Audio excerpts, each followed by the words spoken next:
2021년 3월 고등학교 2학년 모의고사 전국연합 학력평가 모의고사입니다. 16번에서 19번 지문 수업하도록 합니다. 자, 제목, 글의 종류가 희곡이네요. 자, 일단 제목을 먼저 봅니다. 제목을 보았더니 신명순의 전하라는 극이네요. 일단 작품 읽기 전에 참고가 될 만한 문제 있는가 확인합니다. 자, 18번 읽어보겠어요. 전하는 우리가 읽어야 될 전하라는 글은 아하 극중극의 구조를 보인다라고 되어 있습니다. 소설의 액자식 구성처럼 틀극에 이게 외부 극이라고요. 그 다음에 이렇게 내부 극이 삽입되는 형태의 그런 극중극의 구조를 보인다라고 합니다. 요게 먼 옛날부터 이 극중극의 구조는 연극의 역사에서 꽤 오래됩니다. 바로크 시대부터 현대까지 이어지고 있는데 요즘은 이와 같은 연극들을 다 통칭하여 그냥 메타 연극이라고 합니다. 이 극에서 관객들은 이제 이렇게 극중극의 구조를 보면 관객들은 연극 자체 내에서 몰입은 안 되죠. 안 되고 왜 이런 식으로 할까 하면서 관객들하고 배우들 사이에 어떤 약속을 한다는 얘기입니다. 서로 어떤 조약이나 서로 협약을 맺는다는 얘기죠. 그래서 비록 가짜 상황이지만은 실제 상황인 것처럼 그렇게 생각한다는 얘기입니다. 이러한 극중극의 구조에서는 틀극의 배우들이 각각의 역할을 분담하여 즉 외부극의 배우들이 각각의 역할을 분담하여 내부극의 배우나 관객이 되게 함으로써 이렇게 역사적 사실이 현대적으로 재해석된다. 이 글은 그러니까 극중극의 구조다 정도가 지금 보기를 통해서 알 수 있었습니다. 작품 한번 읽어볼게요. 작품 제목이 전하라는 작품입니다. 보죠. 어느 시대죠? 신숙주가 나오네요. 그죠? 숙주. 선생님, 제가 신숙주라는 인물과 비교되는 것마저 저로서는 불쾌합니다. 학자. 신숙주와 같은 너는 같은 신시며 본까지 같은 자네로서는 혈통을 거슬러 올라가 자네의 먼 할아버지 입장에 한번 되어보게. 지금 같은 말이 나오나? 제가 그 사람 입장에 서더라도 친구들을 배반하진 않을 겁니다. 요게 지금 숙주 역을 맡은 사람이 하는 신숙주를 싫어하는 이유네요. 그죠? 친구를 뭐 했다? 배반했다 이거죠. 좋아. 그럼 자넨 자네 의지로서 신숙주 입장을 한번 펼쳐봐라 이거죠. 막힌 것을 뚫고 한번 해결해봐라. 잘 처리하여 해결의 길을 한번 열어봐라. 때릴 타 열겠자 이렇습니다. 타게 때릴 타 열겠자. 결국 자넨 자신보다도 아마 그분을 존경하게 될 것에 전 그렇잖을 존경하지 않게 될 자신이 있습니다. 그래 한번 해보게. 이렇게 해서 신숙주 됐고요. 그 다음 두 번째, 저 선생님 이제 세조네요. 뭔가 수양대군이었습니다. 이제 세조 역할을 맡은 사람이네요. 지금 현재 이 장면은 전부 다 외부극이죠. 지금 틀극입니다. 틀극의 장면이죠. 저 좀 다른 얘기입니다만은 저희가 그 옛날 사람들의 입장으로 돌아가 본다는 건 이해하겠습니다만은 의상 같은 건 준비가 안 됐고요. 그리고 저는 궁중어 같은 것은 서툴러 나서 그래서 자기가 맡은 배역에 나름 자신이 좀 없다라는 것을 지금 표현하고 있죠. 하하하 알겠네. 하지만 여보게 의상에 대한 고증이나 궁중어 따위라면은 다른 데도 많이 나온다는 얘기죠. 우리가 목적하는 바가 있기 때문에 그런 거 틀려도 된다는 얘기입니다. 그렇게 우리가 연구해 보려는 것에 그런 것들은 크게 중요하진 않다는 얘기입니다. 과연 그렇다면 우리가 목적하는 바, 우리가 연구해 보려는 게 과연 무엇일까 이거죠. 그죠? 학자는 지금 이때까지 문맥으로 미뤄보았을 때 신숙주 역을 맡은 사람은 신숙주는 친구를 배반한 사람이다라고 알고 있죠. 그러면서 이 학자는 아니다. 네가 한번 실제 연기를 해보면은 자네 의지로서 신숙주 입장을 한번 생각해봐라. 그러면 그분을 존경하게 될 것이다. 라고 하고 있네요. 그죠? 자, 아마 제 생각에는 역사적 진실, 정말 진실이 무엇인가? 처음 나온 것만 보더라도 신숙주는 과연 뭐 했는가? 배신했는가? 배신했는가? 아니면 아닌가? 이런 어떤 역사적 진실을 밝히는 게 아마 목적하는 바가 아닐까 싶어요. 자, 세조역은 자네가 맡도록 하게. 때는 세조가 즉위한 지, 자, 때는 세조가 즉위한 지 1년 후로 하지. 옳지. 옛날에 산과 들을 뛰어 돌아다니며 주색을 즐기던 자네는, 아니, 수양은 왕이 됐네. 표정이 좀 더 침울했으면 좋겠네. 라는 걸로 미뤄보아. 여기서 이 학자라는 분은 지금 이 극중극에서 극중극의 무슨 역할을 하고 있다? 연출 역할을, 연출 역할을 하고 있다는 것을 알 수 있죠. 잘 안 되는데요. 잘해보게. 옳지. 정말 배우 같은데. 저 정군 불이 좀 밝잖아 하면서 정찬손 또 등장하네요. 손으로 스위치를 꺼내 신용을 한다. 학자 됐어. 저 자신 없는데요. 그렇지. 감정을 돋우는 데는 음악이라는 게 있지. 자네들은 날 따라오게. 옆에서 그렇게 해서 방하게 될 테니 하면서 세조와 숙주를 태정한다 해서 자, 여기까지 또 세조 얘기죠. 자, 크게 외부극도 지금 장면들을 좀 나누고 있습니다. 자, 처음엔 이거 신숙주 이제 세조역을 맡은 친구랑 얘기했고요. 이제 성산문 얘기가 이제 저 선생님, 우린 어떤 정해진 얘기 줄거리 같은 게 없잖아요. 시놉시스라든가 뭐 희곡 같은 그런 어떤 뼈대 줄거리가 없다는 얘기죠. 그냥 닥치는 대로 연결한 얘기인가? 이것 봐요, 성군. 뚜렷한 줄거리가 있다면 아예. 자, 뚜렷한 줄거리가 있다면 토론을 계속할 필요도 없잖아. 자, 뚜렷한 줄거리가 있다면 자, 우리는 지금 토론을 통한 역사적 뭐에 진실에 접근해야 된다는 얘기겠죠, 이제. 만약에 이렇게 줄거리가 미리 정해진다면 그것은 진실이 아니겠죠. 이미 이 줄거리는 많은 이들이 알고 있는 역사겠죠. 그거를 이 학자라는 분은 아닐 수 있다라고 생각하는 거 아니겠어요? 우린 그저 성실하게 각 인물들의 입장을 한번, 각자의 입장을 한번 새겨서 한번 해보자. 우리가 뭐다? 아니지만 우리가 맡은 바 벽에 맞게끔 역지사지 한번 해보자라는 그 말이겠네요. 그죠? 서로의 처지를 바꾸어 생각을 한번 해보자라는 그런 뜻입니다. 그래도 어떤 질서 같은 게 있어야 안 됩니까? 허허 이것 보게. 자네의 발은 자네가 명령한 질서를 잃어버린 채로도 이렇게 길을 잘 가고 있지 않나 해서 비유를 쓰고 있네요. 그죠? 자넨 여기까지 오는 동안 나와 얘기하느라고 발에 신경 쓸 틈이 없었을 말이라. 자네가 명령한 질서가 없어도 발은 잘 움직이지 않는가. 따라서 뭐다? 명령한 질서 이거는 뭐다? 줄거리를 얘기하고요. 그죠? 발은 결국 이거는 연극은 그냥 진행된다는 얘기죠. 여하튼 그 질서라는 것이 거슬리면 교통수행에 대해서 물어보게 저는 퇴장한다. 이렇게 해서 외부극이 끝나네요. 이제 저는 퇴장한다. 시계 소리 한시를 치고 이어서 음악이 10개 흐르니까 이제 뭐가 시작됩니까? 그렇죠. 내부극이 시작됩니다. 시계 소리 한시를 치고 음악이 10개 흐르니까 내부극으로 들어가죠. 전하, 이젠 돌아가 볼 때가 된 것 같습니다. 피곤한가? 그날 밤 조선의 왕 세조는 성산문을 비롯한 사육신이 영모를 꾀한다는 것을 듣고 이들을 처형한다.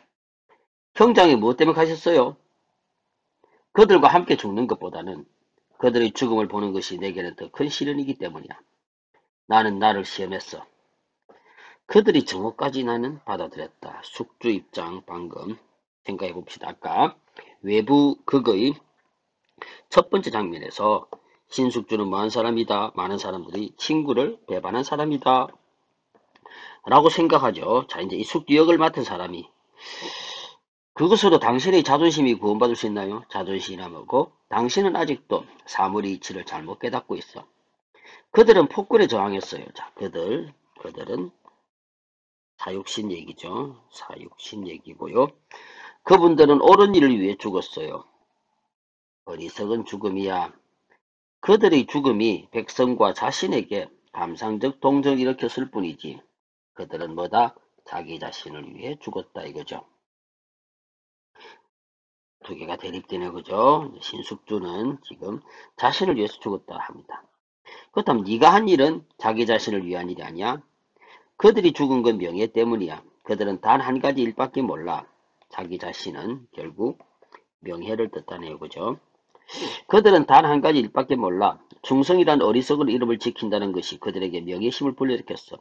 그들은 죽었어. 그런데도 결국 올바른 일을 위해 죽은 게 아니라 나의 어린 아이에게 나의 어린 아이 이거는 단종 얘기하겠는데 그죠?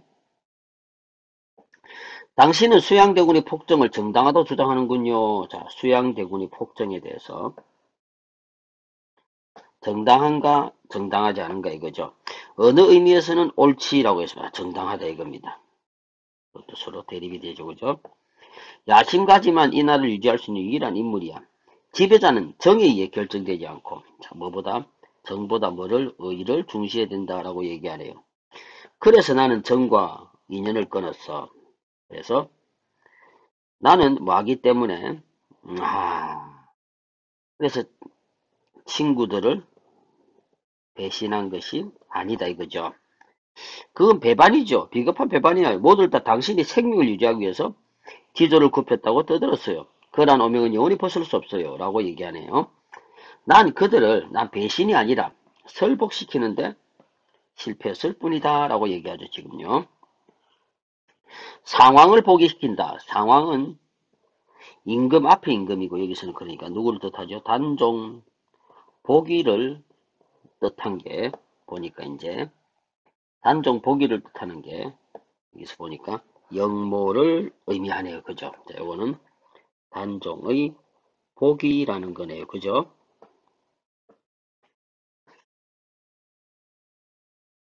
자, 결국 그들은 전하의 악명과 함께 영원히 그 충성심으로 떠받쳐지겠지. 백성들이란 그런 죽음을 좋아하니까 철면피해요. 당신이 그런 말씀을 하다니 결국 당신은 그들과 인연을 끊음으로써 부귀와 영대를 얻었군요. 그것을 부정하실 생각이 부정할 수 없는 것은 마음의 불안이야. 아직 내 머릿속에서는 현장에서 사지를 늘리고 있는 일부러 이것을 느끼기 위해서 갖다 있죠. 그게 자, 그리고 영원히 신실과의 오명도 벗을 길이 없겠죠. 이랬습니다. 결국 보았더니 아까 외국에서 신숙지역을 맡은 사람이 친구들을 배반하진 않을 겁니다 했는데 결국 상황에 따라서 하다 보니 배반이 되었고 신숙주 입장을 실제 배려해 보니까 뭐 이런 대사가 나왔다 정도로 이해하면 되겠죠. 한번 문제 한번 풀어볼까요? 16번 문제. 기억 미음에 대한 연출가의 지시로 가장 적절한 것 찾습니다. 기억, 니은, 디귿, 리을, 미음 한번 확인해 보시고요. 기억은 저 선생님 해서 이제 시작되는 부분인데요. 기억은 저 선생님입니다. 삭자를 서울다가 자신감이 넘치는 어투가 아니죠. 저 선생님, 나는 아직 배역이 좀 자신 없는데요. 이겁니다. 그죠? 선택지 2번. 연기를 할 만한 무대 공간이 협소하다. 니건. 그리고 저 궁중어가 서툴어서 엉뚱한 얘기들이죠. 다. 그 다음에 디귿. 하하하. 알겠네. 근데 틀려 없다네. 그거. 좀 틀려도 된다네. 이거죠. 걱정할 것이 없다는 투로 한다. 정답 3번 확인할 수 있었습니다. 17번 갑니다. 윤씨와 숙주 간의 쟁점으로 적절하지 않은 것 찾습니다. 사육씨는 정의를 위해 죽었는가? 윤씨는 그렇다라고 생각했죠. 그러나 숙주는 명예를 위해서 죽었다. 자기 자신을 위해서 죽었다라고 했습니다. 정화될 수 없다라고 했고요. 정당화될 수 있다 했습니다. 왜요? 정보다 뭐를 중시했다? 의를 중시했다라고 얘기했죠. 신숙주는 비겁한 배반이다라고 윤씨가 얘기한 반면, 자, 아니죠. 아니었다. 나 또한 의를 중시했고 설득에 뭐였을 뿐이다. 실패했을 뿐이다라고 얘기하고, 신숙주의 배반은 자신을 위한 일이었나? 아니다. 이거는 자신을 위한 일이 아니고 정보다 의를 위해서 이거는 끄는 것이다 라고 얘기합니다. 사육신을 충신으로 평가할 것인가는 둘 다 yes라고 평가하고 있기 때문에 쟁점사항은 아니었죠. 신숙주 또한 사육신은 훗날 먼 미래에도 아마 이렇게 먼 미래에도 그들은 전하의 악명과 함께 영원히 충성심으로 떠받쳐지겠지라고 평가했습니다. 18번 보기의 A, B를 중심으로 윗글을 감상한 내용으로 적절하지 않은 것입니다. 자, 1번 갑니다. 시계소리, 음악 등의 효과음을 기점으로 자, 이 외부극에서 내부극으로 전환된다. 맞았죠? 한시였고요. A에서 학자가 B에서의 줄거리를 정하지 않았기 때문에 B에서 자율조리 연기했고요. 옛날 의상을 입지 않아도 관객들은 약속한 바가 있기 때문에 동의할 수 있었고요. 외부극에서 학자가 신숙주의 비판적 인물에게 B에서 숙주 역할을 맡긴 것은 인물이 이제 인식 변화가 되었죠, 솔직히. 그 다음에 한 명의 배우가 A에서 두 개의 배역을 자, 그런 적이 없죠. 정답 5번입니다. 이렇게 해서 좀 생경한 작품 신명순의 전하라는 작품을 감상했습니다. 19번에서 13번 복합지문 수업 한번 하도록 하겠습니다.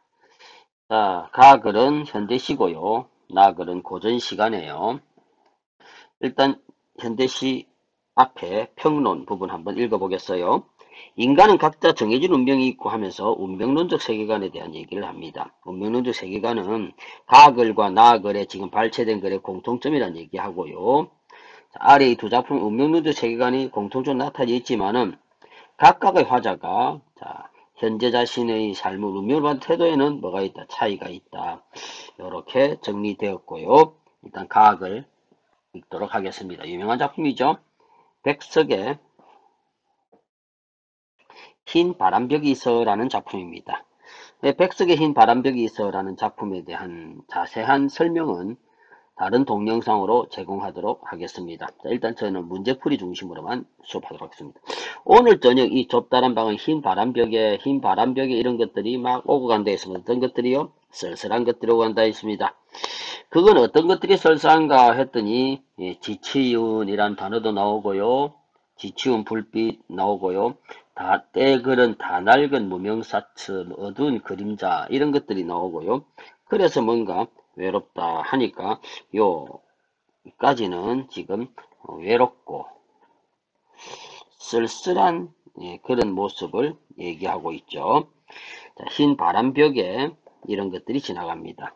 그리고 또 이 흰 바람벽에 또 무언가가 지나가죠. 누가 지나갑니까? 처음에는 그렇죠. 어머니가 지나가죠. 이제 늙은 어머니가 지나가고요. 늙은 어머니가 이 차디찬 물에 배추를 씻고 있습니다. 이렇게 추운 날에 어머니가 그립고 그리고 연민도 느껴지네요. 그 다음에 또 사랑하는 사람도 있답니다. 그죠? 사랑하는 사람도 있는데 벌써 어린 것도 생겨서 이제 자기 자식이겠죠. 그렇게 먹는 장면이 또 떠오릅니다. 이렇게 비하고 시를 합쳤더니 이 흰 바람벽이 영화의 흡사 스크린 같은 그런 기능을 하고 있는데요. 여기에 흡사 흘러가는 영사기처럼 어머니의 모습과 그리고 아내의 모습도 흘러가고 있습니다. 현재 자기 곁에 없겠죠. 부재하는 대상에 대한 그리움 정도가 드러난다 보면 되겠고요. 그 다음에 이제 세 번째 장면 갑니다. 그리하여 이즈막 하나 어느 사이엔가 이 흰 바람벽에 또 가는데요. 쓸쓸한 얼굴을 쳐다보면서 이러한 글자들이 이제 첫 번째 글자들이 이러한 글자들이 지나가는데요. 나는 이 세상에서 가난하고 나는 이 세상에서 그렇게 태어났다. 뭐다? 운명을 느꼈다는 얘기죠. 그래서 운명을 느낍니다. 운명을 느끼고 내 가슴은 너무도 많이 뜨거운 것으로 이렇게 가득 찬다. 이렇게 해서 운명에 대해서 체념적인 그런 정서가 나왔습니다. 그리고 이 흰 바람벽에 또 다른 또 한 번 이런 글자들이 또 지나가는데요. 하늘이 이 세상을 낼 적엔 그가 가장 나는 참 하나님께서 귀하고 사랑하기 때문에 나로 하여금 가난하고 외롭고 쓸쓸하게 그렇게 살도록 만들었다. 내만 그런 게 아니라 이런 이런 이런 이런 이런 사람들도 다 그랬다라고 얘기하고 있네요. 그죠? 따라서 자, 이 운명 비록 운명을 나름대로 긍정적으로 수용하는 그런 장면이 이 작품이네요. 그죠? 긍정적 수용하면서 이제 나름대로 이제 극복하겠다라는 그런 얘기를 담고 있는 시가 바로 첫 번째 작품입니다. 자, 그렇다면 요거 첫 번째 작품만 가지고 문제를 풀어보면 이제 19번 문제. 가의 특징으로 가장 적절한 것 됐습니다. 백석의 흰 바람벽에 있어서는 숨이 상관없었고요. 특정 공간의 대비도 없었고요. 그죠?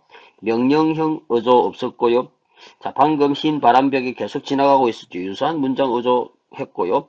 촉각적 심상은 있었다 하더라도 사물의 정적 모습이 없었습니다.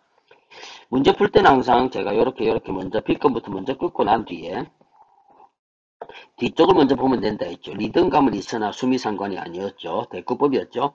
역동은 말이 안 되고요. 강한 의지까지는 아니었죠. 그죠? 자, 그 다음에 시적 상황은 이렇게 유사한 문장 구조를 반복해서 그랬다. 정답 1해 봐도 5번이 되죠.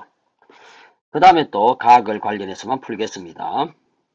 가의 A, E에 대한 설명으로 적절하지 않은 것 찾습니다.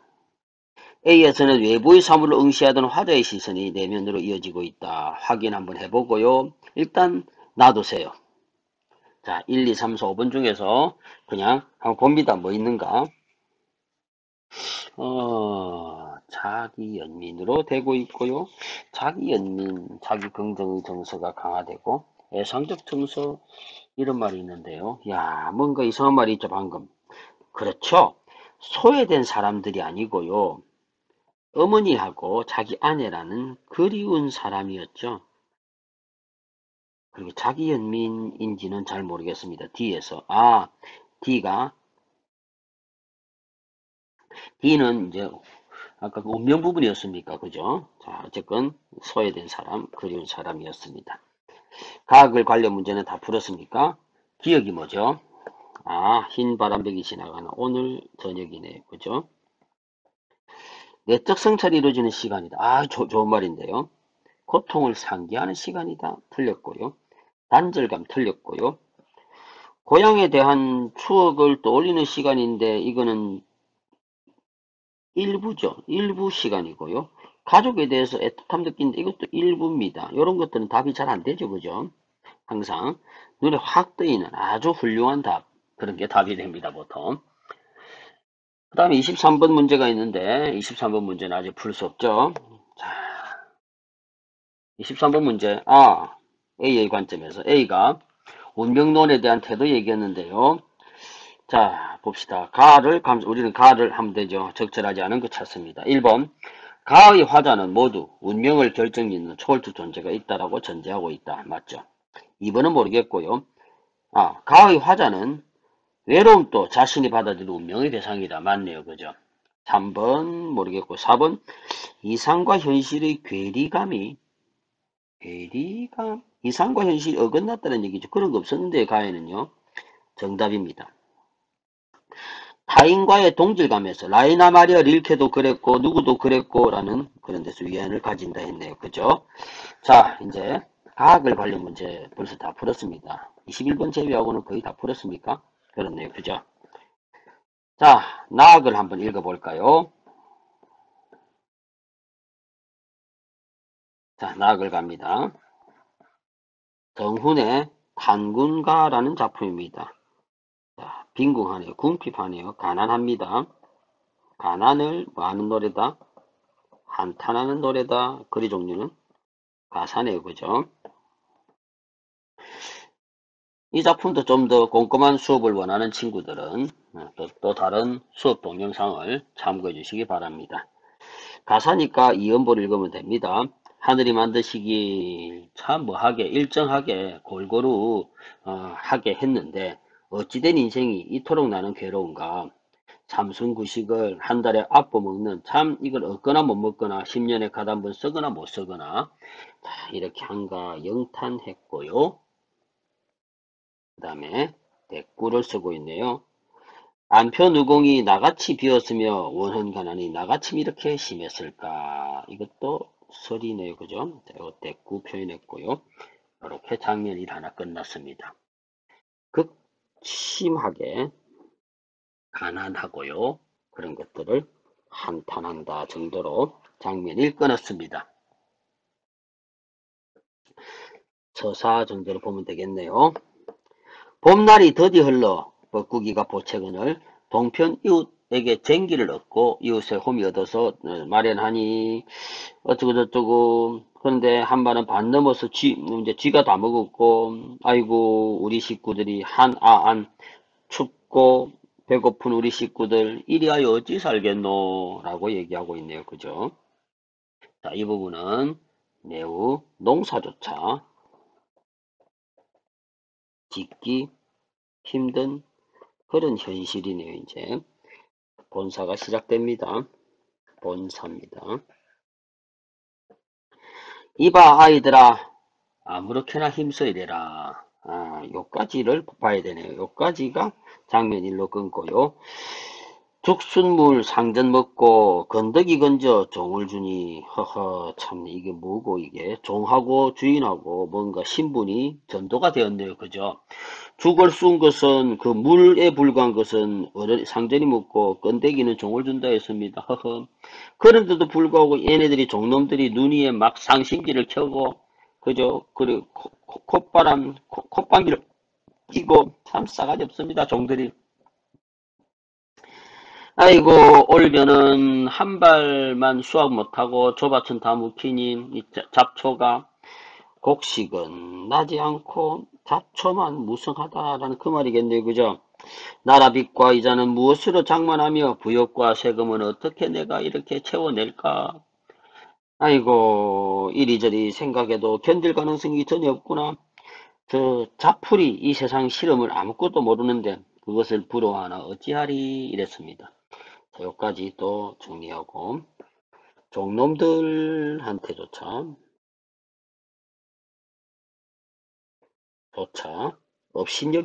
업신여김을 당합니다. 그죠? 중략 지났어요. 세시절기 명절 제사 무엇으로 해올리고 친척들과 손님들은 어찌해서 이 얼굴 지내서 참 어려운 일이 많기도 많구나. 참 명절 제사 지내기 어렵다 해서 가난한 삶을 구체적으로 하나하나씩 열거하고 있었네요. 그죠? 자, 여기까지가 되고 이제 결사가 됩니다. 이 원수 같은 가난 귀신 어찌하여 여의다 헤어지겠는고. 그래서 술에 음식 갖추고 이런 불러서 임마하고 바이바이 하려고 했더니 그래서 좋은 날 좋은 때 너 좀 가라 사방팔방으로 좀 가라 하니까 추추분분하여 화를 내 이런 말이 누가 요게 의인화를 쓰고 있죠. 어려서부터 지금까지 희로우락을 너와 함께하여 죽거나 살거나 여일 줄이 없었는데 어디 가서 누구 말을 듣고 내보고 가라 하노 라고 내한테 따지네요. 그죠? 어려서부터 지금까지 계속 가난했다는 얘기죠. 타이르듯 꾸지르는 온 가지로 나를 갖다가 뭐 한다 협박하죠. 돌이켜 생각하니 이 말이 다 옳구나. 이제 개념으로 수용합니다. 그죠? 무정한 세상이 다 나를 버린다면서도 인식 전환이 되죠. 야, 참 웃긴다 이거죠. 다 나를 버리는데 니 혼자 이 가난 니 혼자 나한테 믿음이 있어서 안 버리고 있다는 얘기입니다. 억지로 피하여 잔꾀로 어떻게 내가 버리겠노? 그죠? 설이고요. 의아리라고 있습니다. 설이법 쓰고 있죠. 안분지족이 내 분수다 이러고 있습니다. 자, 낙을 확인 한번 하고요. 낙을 4번 유사한 문장구조 맞죠? 그 다음 갑니다. 유사한 문장구조는 대꾸법을 얘기하고 있습니다. 보기를 바탕으로 나를 이해한 내용으로 적절하지 않은 것입니다. 당분간은 경제적으로 몰락한 사대부가 자신이 처한 궁핍한 현실에 대해서 한탄하는 가사이다. 이 작품에는 가난으로 인한 사대부로서의 도리를 지키지 못하는 형편과 극심한 궁핍을 인해 사대부에 불구하고 그렇다. 적절하지 않은 거 찾아보세요. 1번 농산일로 종의 눈치를 보는 몰락한 사대부 처지다. 절기명절 제사 사대부로서 돌린 원수 같은 이 원수 같은 가난 귀신 어찌하여 헤어질 수 있겠는가 하는 것하고 가난한 상황을 미리 대비하지 못했다라는 것 틀렸고 무능함 틀렸습니다. 그거하고 관계없는 얘기였죠. 그 다음에 니은이 뭐였는가 하면 이제 방금 봄날이 더디 간다라는 얘기였어요. 아까 나 그랬었던 봄날 얘기고요. 자, 이것만 보면 되죠. 그렇네요. 정답 1번입니다.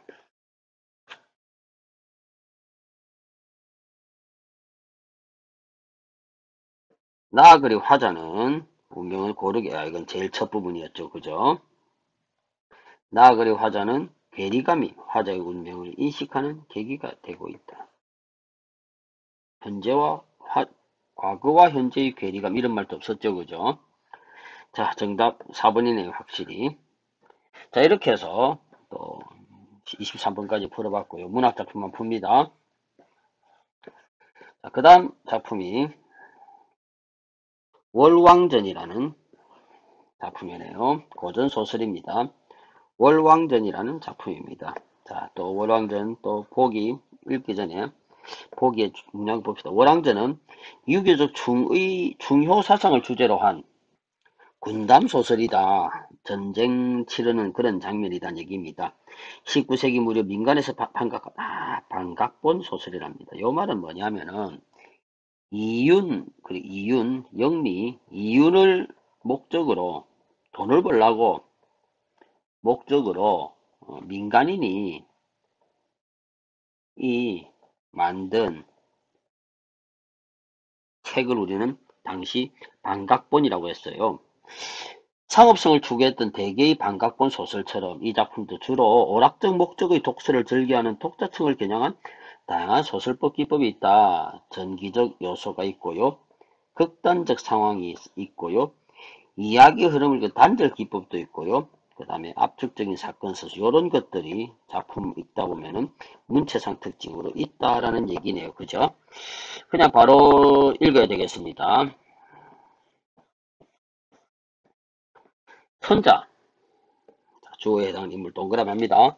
가만히 북문을 열고 도망갈 때 전쟁 중입니다. 아까 군담 소설이라고 했어요. 길은 없고 다만 산이 가려우니 어찌 행하리요. 어디 행할 데가 없다라는 얘기겠죠. 어찌 행하리요. 논평 나옵니다. 개입이죠. 적장 강공 형제. 자, 강공 형제가 천자를 쫓아오며 자, 요 대립입니다. 그죠? 무수히 무찌르니 채도하고 왕건 두 사람이 천자를 호위하며 달리는데 채도와 왕건은 이제 충신들이겠네요. 그죠? 적병이 급함을 보고 칼을 들고 내달아 싸우더니 칼 한 번도 못 이루고 그냥 죽었네요. 그죠? 그냥 문신들이었나? 손직령에 남은 군사 싸울 마음이 없는지라 송나라네요. 그죠? 까지 이제 천자만 남았습니다. 천자만 지금 고립 무원의 상태에 놓여 있죠. 자기를 따르던 채두와 왕건도 이제 한 칼에 벌써 죽고요. 이제 군사조차 없습니다. 이때 강공이 칼을 춤추며 외쳐 말하기를 빨리 나와 내 칼을 받아라 이거죠. 천자가 하늘을 우러러 통곡하며 말하기를 송나라 100여년 기업이 나에게 이르러 망할 줄 어떻게 알았겠는가 하시고 어찌할 줄 모르며 찾던 칼을 빼서 자결하고자 하는데 천만 뜻밖의 한 소년 장수가 나는 듯이 달려와서 천자를 구하고 적병을 죽였습니다. 자, 아지 못하겠구나. 이 어떤 사람인고 하면서 또다시 뭐다? 작가가 개입해서 이 어떤 사람인지 나 모르겠는데 이렇게 얘기하고 있습니다. 작가가 개입해서 샘 방금 얘기처럼 이 사람이 누구지? 누구지? 모르겠는데? 이렇게 얘기합니다. 하면서 개입된 부분을 얘기하죠. 여기까지만 읽어봅시다. 자, 암 이야기를 한번 하자면 이랬습니다. 이제 그래서 이 어떤 사람인지, 자, 이 사람 한 소년 장수의 뭐다 이제 유래를 밝히겠죠. 어떤 사람인지. 그 사람 이름은 유실분이에요. 모친 설아를 떠나 말을 타고 섬에 어디 왔다. 연무대를 찾아 천자가 친히 출정하시는 군중에 참여코자 하였더니 천자가 그 나이 어림을 꺼려 무용지인 쓸모없는 사람이다. 내 지심을 보고 물러나매 그 향할 바를 알지 못하고 말을 이끌고 초조히 다니며 부친 소식을 탐지하더니 한 주점을 찾아 밥을 사 먹으며 쉬더니 문득 백발노인이 밝은 야복으로 지팡이를 끌고 지나가다가 유생을 보고 급히 들어와서 말하기를 이 유실부가 유생이 그 노인의 늠름한 거동을 보고 일어나서 공경하게 말하기를 예, 내 그대에게 말할 게 있으니 가르칠 게 있으니 나와 함께 집에 가자. 집에 갔더니 바로 한 줄 만에 수년이 흘렀습니다. 정말 속도 빠르죠? 아마 이 노인은 위에 있는 백발 노인이겠죠? 기뻐서 말하기를 그대 이제 천지 조화지리를 알았으니 세상에 나아가 천자의 위태함을 구하고 항상 예전 고전소리 있다 보면 이 사람들은 조력자입니다. 그죠? 세상에 나아가 천자의 위태함을 구하고 꽃다운 이름을 꽃다운 이름을 후세에 전하라. 한자가 유방백세라는 말이 있고요. 반대말이 유치만년입니다. 그럴 유자 꽃향기 방자입니다. 꽃향기 같은 이름이 백년 세월 동안 흘러간다. 나물 유자 악취할 때 냄새 취자입니다. 악취가 만년 동안 남았다 이 말이고 유치만년은요 유방백세네요. 자, 유생이 이미 도적 이 군사를 일으켜 천자가 출정하심을 짐작하였으나 위태하심을 구하란 말을 듣고 이야 유생 또한 이미 하늘에 뭐다 천문을 이미 읽을 줄 아는 뛰어난 인물이죠. 근데 위태하심을 구하란 말 이거는 자기는 이까지는 안 갔다는 얘기죠. 이 경지를. 그러면서 궁금합니다. 어찌 이렇게 잘합니까 했더니 노인이 미수하며 말하기를 너 자연 알 일이 있기나 사람이 때를 든 불가나니 어서 가라. 지금 이때 놓치면 안 된다. 하고 행장을 차리며 떠남을 제치하니 생이 마지 못해 절하며 대인은혜로 배운 게 많기 때문에 다시 만나면 뭐인이 기타 만나거든 누구를 백합도사의 모양입니다. 산에 작별하고 문득 간데 없는지라. 이 또한 전기성이네요. 그죠? 유생이 신기어 여기 백화산을 황성으로 향하고 있는데 갑자기 또 뭐다. 잠을 이루는 선관이라는 비현실적인 인물이 등장합니다. 비현실적 인물의 등장이죠. 소재를 안 해. 그죠? 부왕의 명을 받아 형장께 당부한 일이 있다. 지금 천하가 요란하여 천자가 위태하면 구할 사람은 너밖에 없다.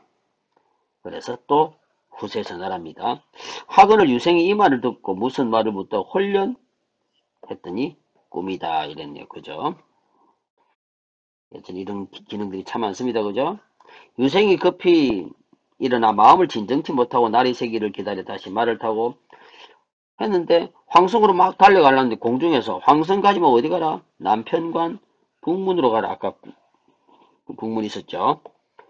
유생이 비로소 신령이 지시함을 짐작하고 말을 날려 남편관을 찾아가니 관중에 적병이 모여있고 사나의 호통소리 진동하고 생이 분기를 이기지 못해서 갑옷과 투구를 덜치고 칼을 춤추며 풀베듯 하여 무인지경같이 요 부분에 대한 설명이네요. 그죠? 적장 강공과 강령이 자 이까지가 이 부분에 대한 설명이고요. 이제 그 뒤에 내용입니다. 적장 강공과 강령이 이게 바로 강공 형제죠. 이제 요 얘기입니다. 그죠? 아, 분기대가 무수히 떨어지는지라 하면서 계속 내용은 계속 이어집니다. 내용 계속 이어지는데, 강공과 강령은 그냥 뜻밖의 변을 당함에 한 칼에 그냥 죽었네요. 그죠? 오랑캐 왕이 몹시 놀라, 야, 저 사람은 참 천신하며 신장이다 이라죠. 이제 그래서 유생이 이 두 적장의 머리를 이렇게 천자 앞에 나와서 땅에 엎드려 말하기를, 신은 당최 연무대에서 니한테 그렇게 하던 그런 사람이다. 함부로 했다. 군법으로 시행해라. 이렇게 또 시작되죠. 차시랍니다. 이때 천자가 적진에 쌓여 거의 잡히기 이르며 하늘으로 통과하고 자기를 고자는데 난데없이 또 뭐다, 이 장면 이 장면까지 또 여기 있었던 것을 또 반복하고 있죠. 저 점에 짐, 자, 그래서 손목을 잡고 눈물을 떨구면서 저 점에 짐이 경의 용맹이 있음을 짐작하였으나 아껴 감히 쓰지 못하였더니 이제 경이 짐의 어리석음을 생각지 못하고 했다. 야, 이런 뭔가 했더니 자기 출생 내력을 밝히고 있네요. 문제 한번 풀어볼까요? 28번 문제. 윗글을 이해한 내용으로 가장 적절한 거 찾았습니다. 자, 윗글의 내용 적절한 것입니다. 청자는 북문을 나와 유실부가 있는 나와 맞고요. 유실부가 있는 곳으로 몸을 피한 것이 아니죠. 최두와 왕건의 충성에 잃었고요. 전이상실 뭐이고요. 배우려고 아니고요. 정답 5번이네요. 그죠? 자, 기억은 아까 앞의 이야기를 하자면으로 시작되는 선설 부분입니다. 선설 부분이고요. 자, 정체 4번 되고요. 30번 문제 옵니다. 적절하지 않은 것입니다. 자, 궁금증 유발했고요. 단절기법 맞네요. 그죠? 툭툭 제시했고요. 이건 정기적 요소가 아니죠. 이거는 매직쇼가 아닙니다. 적장의 머리를, 이거는 그냥 소설 속 사실이죠. 그 다음 갑니다. A, B에 대한 설명으로 적절을 A. 자, 꽃다운 이름을 후세에 전하라 라는 그 얘기네요. 처음에는 A는 누가요? 노인이 하는 말이고, B는요, 누가요? 선관이 나타나서 하는 말입니다. 적절하지 않은 것 찾습니다. 현실 상황에서 A는 그렇죠. B는 행동의 시의성. 시의성이 뭐죠? 시의성. 그때의 상황 혹은 요구에 맞다. 보통 시성이 나오면 뭐 당시에는 뭐 이런 말들이 나옵니다. 보통. 그 다음에 맞고요. A는 상대의 능력을 B는 권위자의 명령을 근거로 했고요. 수행할 임무 맞고요. 구체적 방법 없네요. 그죠? 31번까지 풀었습니다.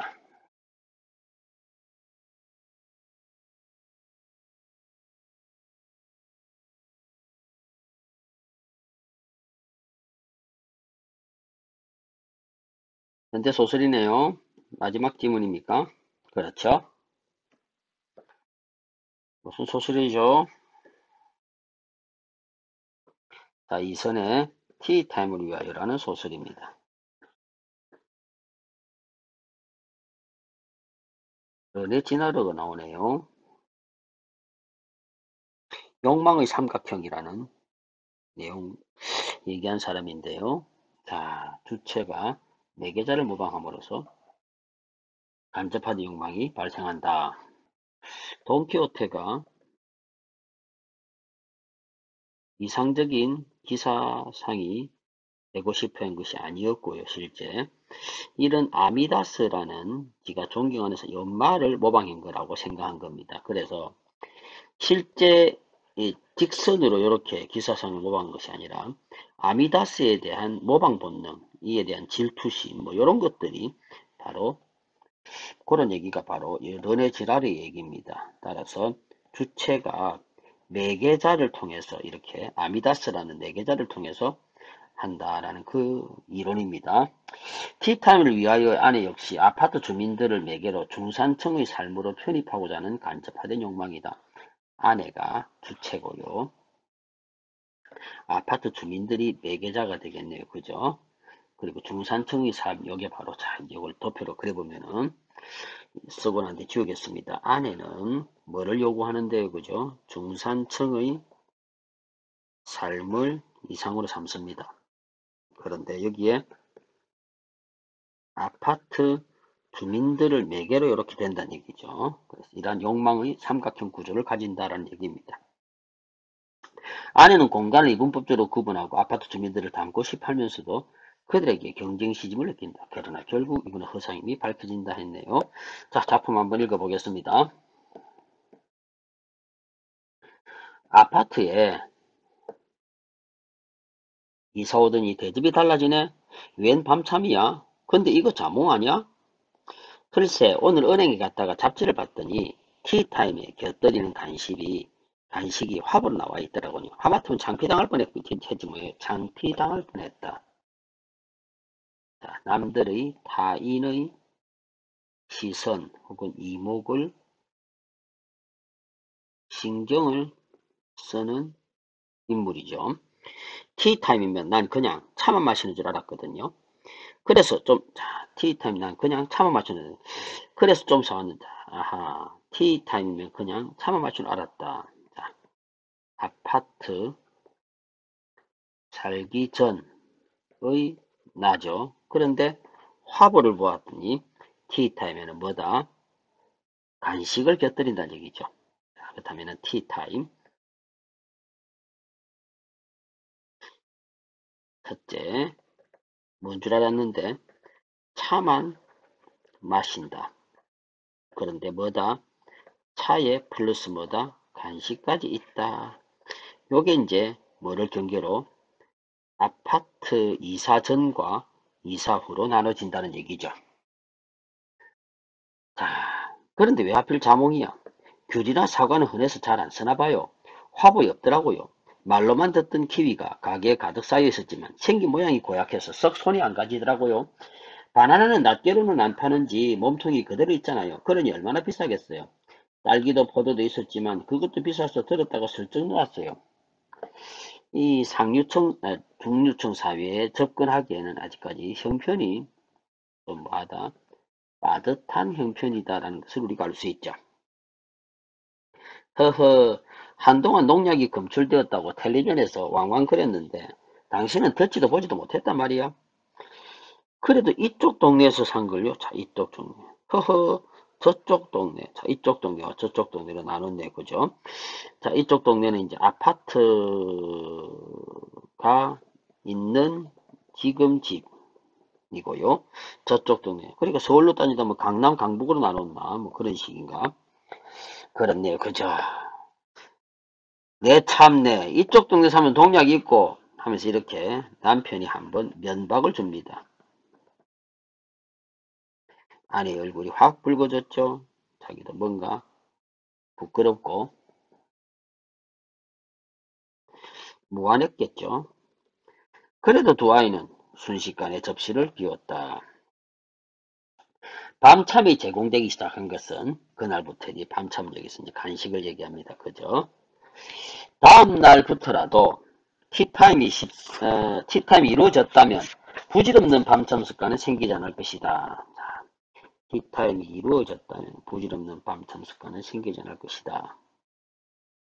티타임이, 자, 이게 무슨 뜻이죠, 여러분들? 아파트 주민들하고 뭐를 약속했고, 티타임을, 글씨가 왜 이래 쓰죠? 자, 티타임을 약속을 했어요. 그죠? 언제 올지 모르죠. 그러니까 계속 뭐다? 과일 같은 걸 준비를 해야 됩니다. 그죠? 그런 말이네요. 그죠? 아파트 주민들에게 뭐 하려고? 음, 업신여기만 당하려고 뭐 그런 거죠. 이 정도 아파트는 이렇게 살아야 돼. 뭐 이 정도로 생각하면 되겠죠. 밤참은 같은 내용이 사나흘쯤 나오다가 바뀌었다. 영 먹을 것 같이 보이지 않았던 키위도 나왔고 하면서 이제 사례들 쭉 얘기합니다. 카스테라, 부드럽게 씹히는 전병, 두 아이가 손도 대지는 화과자는 하루에 2개씩 내가 먹어치웠고 슈크림은 아이들이 반겼고 이랬습니다. 참 습관처럼 고약한 것이 있을까? 이제 독초까지 합니다. 참 사람이라는 게 이렇게 변덕스럽습니다. 그죠? 이젠 막년회를 가느라고 다들 좀 바쁜가 봐요. 아직도 막년회를 가느라고 다들 좀 바쁘다가 봐요라고 했죠. 그러니까 여전히 티타임은 이루어지지 않고 있는 거죠. 이 동네 사람들은 아마 호텔 같은 데서 아마 막년회 하나 봐요. 이건 전부 다 뭐다? 아내의 추측이네요. 그죠? 보통 이렇게 아내라는 말이 나오면요. 시점은 1인칭 관찰자일 확률이 크죠? 지금요. 나라는 말이 아직 안 나왔죠? 그래서 읽어보겠습니다. 아내의 추측입니다. 아마 이런 부유한 사람들은 막년에도 어디 사겠지? 호텔에 사겠지? 뭐 이렇게 했죠. 상가에서도 여자들이 있어서 서울 시내 호텔이면 거의 다 나오는 것 같았어요. 야 정말로 대단한 아파트 사람들이다. 뭐 이거겠죠. 그런데도 아내는 티타임을 포기하지 않고 날마다 밤참 시간을 식구들에게 베풀었다. 그런데 어느 날 이제 제공하지 않는다라고 폭탄 선언을 했네요. 밝았습니다. 왜 그렇지? 자, 이제 그 이유가 나옵니다. 오늘 내가 머리를 좀 풀렸거든. 무작정 티타임을 기다리다가, 야, 우리 집 형편에 엉망되겠다는 얘기죠. 그동안 무리했죠. 왜 과일 산다고? 이쪽으로 이사 오니까 생각보다 훨씬, 자, 또 이쪽이란 말 나오네요. 그죠? 강남이라 합시다, 그냥. 생각보다 훨씬 생활비가 많이 들어가는 데다가 엉뚱한 지출했으니 당연하죠. 그래서 아까 아침나절에 13호 여자가 나가는 소리를 토끼기를 해가지고 기다리다가 쓰레기를 버린 척하면서 마주치러 나갔죠. 내 기가 맞았어요. 우연히 마주친 적 깜짝 놀라서 반가워했더니 그 여자가 냉큼 아이고 티타임 가야 되는데요 라고 하더라 이거죠. 그래서 나도 아이고 그래 말입니다. 저도 참 이 티타임을 해야 되는데 요즘 막년회가 제 밀려 있어서 도무지 시간이 될 것 같지 않은 이렇게 서로 마마 수다를 떨었던 모양이죠. 내숭을 떨었죠. 막년에도 안 나간다면 시시하게 볼 것 아니에요. 어쨌든 당분간 마음 편히 쉴 수 있겠어요. 자, 막년에 나가서 지금 현재 우리 집에서는 티타임 할 시간이 없다. 이렇게 이제 공언을 했기 때문에 굳이 이렇게 과일 이제 내가 잔치를 할 필요가 없다. 돈 쓸 일이 없다. 그래서 나는 행복하다. 지금 기분이 맑아 보인다. 이거죠. 적어도 올해는 말이에요. 적어도 올해는 말이에요. 뭐 할 때까지? 막년에 끝날 때까지? 당분간 밤참이 제공해야 되지 않을 것 같은 사실에 서운하긴 했지만 왠지 나도 자 해서 1인칭 관찰자 시점이 되고죠. 아내처럼 개운해지는 기분이 들었다. 얼마 후 나는 티타임을 갖자 아이고야 와 이러노 내가 술에 취해 복도에서 난독을 부리고 며칠 뒤 아내는 급작스레 티타임을 갖게 되네요. 이제 아이고 내가 왜 그랬을까 그자. 어쨌든 기어이 티타임을 갖기는 했군. 아내가 차분히 자조적인 웃음을 내보죠. 그리고 말했다. 아니요. 티타임을 나는 그다음 티타임 가졌네 하면서 했는데 아니요 라고 얘기 안 가졌다는 얘기죠. 그렇다면 뭐 그 사람들이 우르르 몰려가지고 아내를 막다른 골목에 몰아붙이고 물 한 모금도 안 마시고 다 우르르 말인가? 이건 나의 내면 생각입니다. 아내는 기운 없는 목소리로 말했다. 그날 밤 일은 아무도 꺼내지 않았어요. 그날 밤 일은 내가 막 티타임 갖자고 복도에서 소란을 피운 얘기겠죠. 하지만 그날 밤 일을 모르진 않을 거라고요. 앞동에서도 인터폰을 두드렸다는데 바로 옆에서 모를 리가 없죠. 아하, 인터폰 두드리고 난리 났네 그자. 내가 술이 취해가지고 모두 시치미를 떼고 있는 게 분명했다고요. 아무튼 들어오더니 집 구경 좀 하다면서 와 돌아보더라고요. 이 무슨 이 사람들이는 싸가지가 없어. 막 와가지고 남의 집에서 타인에 대한 배려가 좀 없죠, 그죠? 배려가 없습니다. 하지만 그다지 볼 게 없는지 금방 시들해져서 자기 거실에서 서 있었거든요. 근데 누가 커튼 색깔이 괜찮다고 말했어요. 어찌나 반갑던지 나도 모르게 식탁보도 같은 걸로 했다고 자랑했지요. 그래서 모두 식탁보를 구경하러 이쪽으로 왔는데 맙소사 우리 애들이 거기서 떡을 먹고 있었죠. 아이고 구질구질하게 떡이라니 케이크도 아니고 그죠. 케이크를 먹어야지. 미처 애들이 참 케이크인데 떡이란 얘기지 지금. 그래도 국어 선생인데 표준을 써야죠. 케이크인데 떡을 먹더란 얘기죠. 미처 애들을 방으로 밀어넣지 못했던 거죠. 애들이 그때 피자 같은 피자네 그죠. 피자 같은 거 모습 얼마나 좀 더 고급졌을까 이거죠 그죠. 떡이라니. 아마 그때 내 이 참담한 기분 쪽팔림 이런 걸 당신은 이해하지 못할 거예요. 아니 나도 이해할 수 있었다. 억울하고 부끄럽고 쓸쓸하고 참담했을 그 기분을. 그런데 아따 글쎄 13호 여자가 떡점실 보더니 환호성을 지르는 거예요. 하면서 덥석 손으로 떡을 포크도 아니고 젓가락도 아니고 손으로 떡을 아니 이런 귀족 같은 사람들이 손으로 피자도 아니고 케이크도 아니고 떡을 자 이런 식이죠. 그러면서 하는 말이 떡은 이렇게 손으로 먹어야 제맛이다. 뿅잉 뭐 이런 그죠 이런 서민적인 발언이. 그리고 티타임은 그만두고 떡잔치나 하자고 하질 않겠어요? 그래서 정신없이 냉동실 안에서 떡을 꺼내 찜통에서 전했죠. 동치미를 몇 그릇이나 채웠게요. 얼마나 신이 나든지라고 했는데 아내는 신이 나야 되는데 그러면서 얘기하면서도 너무나 쓸쓸하고 우울한 표정을 짓고 있었고 목소리도 힘없이 늘어져 있었다. 한바탕 맛있게 떡을 먹고 나서야 본색을 드러냈다는 것인가? 잠자코 떡접시를 만지작거리던 하던 아내가 갑자기 나를 빤히 쳐다보니 말했다. 그런데 나는 왜 이쪽 사람들도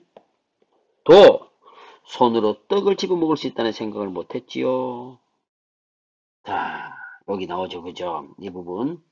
결국 아내의 간접한 욕망의 대상이 허상임이 밝혀졌기 때문에 이런 심리가 왔겠죠. 아내의 표정이 너무 슬펐기 때문일까? 공연히 콧장더니 건질건질하면서 눈시울이 뜨거워졌다.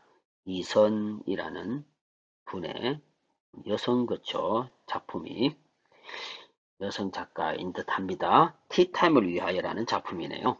43번 오겠습니다.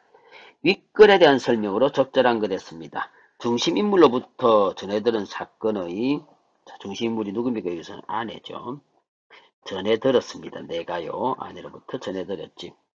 1번 맞고요. 특정 인물의 적절한 거 찾네요. 그냥 정답 1번입니다. 그 다음 자 44번 문제 가겠습니다. 그날 그렇죠. 그날에서 어느 날 사이 제공되지 못했죠. 어느 날 뭐한 날입니까? 어느 날이 뭐한 날이죠? 이것 봅시다. 잠깐만요. 자 어느 날은 밤참 선언하지 않겠다라고 폭탄 선언한 날이죠. 자 안타까워서 아니었습니다. 나도 뭐다 개운해지는 기분이 들었다라고 했죠. 정답 3번이네요. 자 나머지 되겠죠. 45번 옵니다.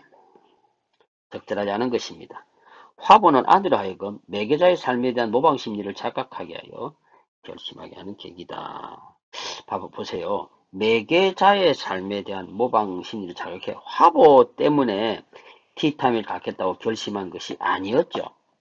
화보는 티타임 가질 때 뭐를 둬야 되구나 간식을 더 덧붙여야 되겠구나라고 알게 된 거죠. 깨닫게 된 거죠. 그죠? 정답 4번입니다. 티타임을 갖겠다고 결심했다. 이 부분 틀렸어요. 이쪽 동네에서 산 걸요 라는 이쪽도 2번 붙어사고 맞죠? 자 됐습니까? 자, 이렇게 해서 이선의 티타임을 위하여라는 소설 강의 마치도록 합니다. 자, 이 소설은 2021년 3월 고등학교 2학년 전국연합 모의고사에 실려있는 소설이었습니다.